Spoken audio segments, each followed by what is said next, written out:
का पानी असलियत हमारे सामने आ गई।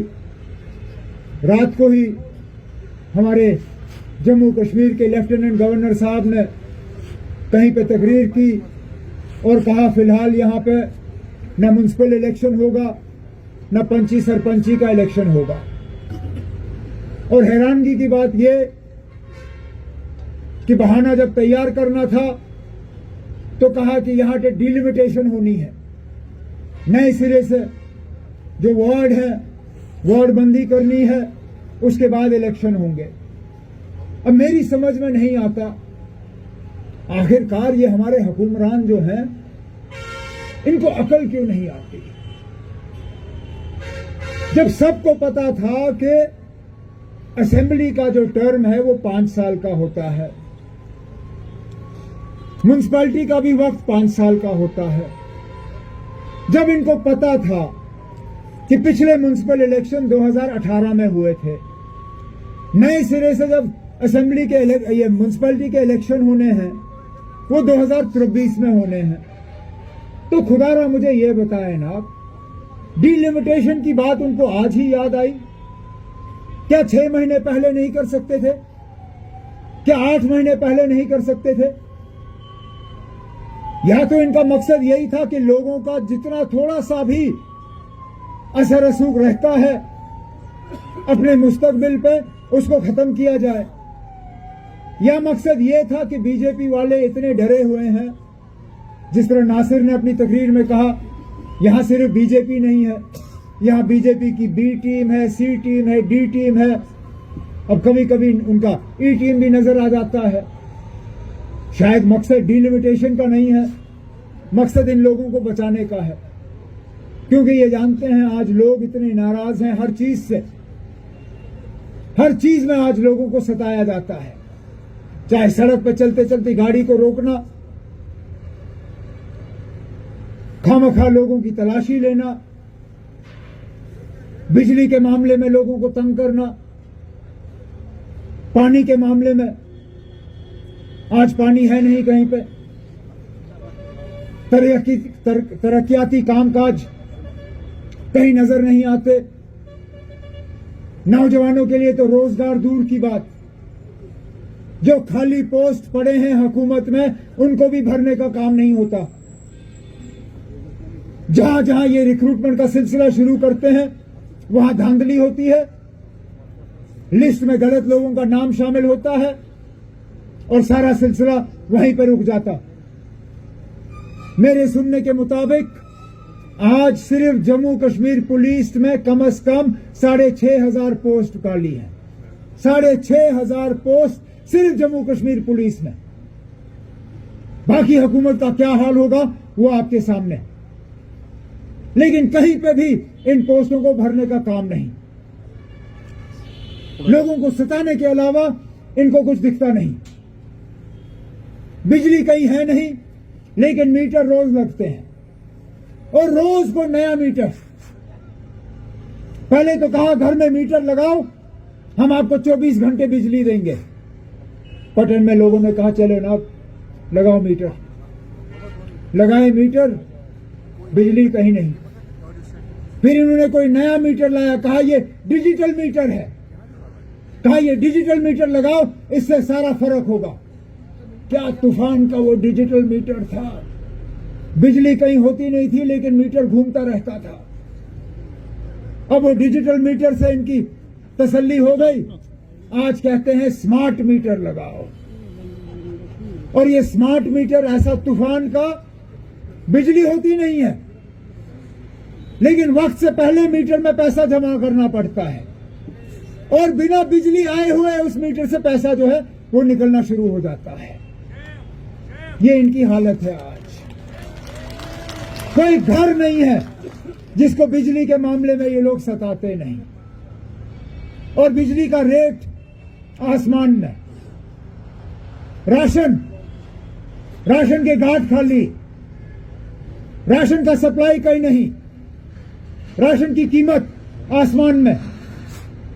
जहां हर बीपीएल खानदान को हमारे दौर में राशन का कोटा मिलता था, आज किसी को राशन नसीब नहीं है। सैलाब के बाद ये मेरी हुकूमत है जिसने ऐलान किया कि पूरे जम्मू कश्मीर में मुकम्मल 6 महीने मुफ्त राशन का ऐलान होगा। जहां पानी चढ़ा भी नहीं था वहां पे भी हमने 6 महीने मुफ्त राशन का ऐलान किया। ये हुकूमत है जहां जनाब गुर्बत में लोग पिसे हुए हैं, उनको भी राशन नसीब नहीं। और यहां पटन में अजीब ही जिस तरह बेदार साहब ने बात की, वो रक्सन फार्म्स के जो जमीन की बात, टट्टू ग्राउंड को खाली करना ये हम भी चाहते हैं हो, लेकिन मेरी समझ में नहीं आता ना, हुकूमत की याददाश्त इतनी कमजोर क्यों है। जहां तक मुझे मालूम है, और मैं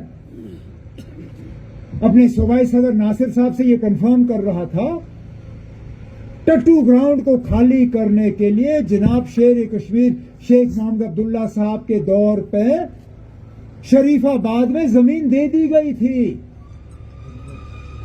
यह हकीकत है कि टट्टू ग्राउंड खाली करने के लिए फौज ने जमीन मांगी और हमने फौज को शरीफाबाद में जमीन दी।